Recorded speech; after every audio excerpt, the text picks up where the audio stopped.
Alam dunia geus paciweung, bencana datang ngeureyeung, nu maksiat beuki maceuh, nu ibadah beuki eueuh. Alam dunia beuki keung, loba jalma nu malaweung, nu doraka beuki anteng, kana ibadah teu mayeng. Alam dunia beuki ruksak, nu doraka pabalatak, pamarentah geus teu mihak, ka umat Islam geus nincak. Alam dunia geus pakewuh, ku bencana angin puyuh, loba tangkal anu rubuh, katut imah gera runtuh. Alam dunia beuki ancur, jalma-jalma geus lalacur, silih hewaan jeung dulur, poho kana alam kubur. Alam dunia beuki poek, geus loba jalma nu pasek, umat Islam silih ledek, ka ulama wani ngadek.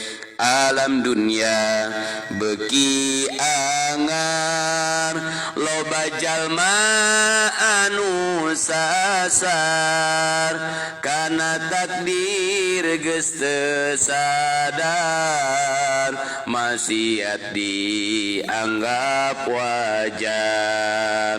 Alam dunia geus teu caang, loba beja anu mangmang, ngabohong geus teu kapalang, berita geus nyararimpang. Alam dunia moal anger, pasti engke bakal ender, gunung bakal alalungger, manusia bakal lieur. Alam dunia geus teu angger, loba jalma anu lieur, ka pasantren beuki minder, kana salat ngabalieur. Dunia teh geus nini-nini, jalma maksiat warani, anu matak loba lini, akhirna jadi tsunami.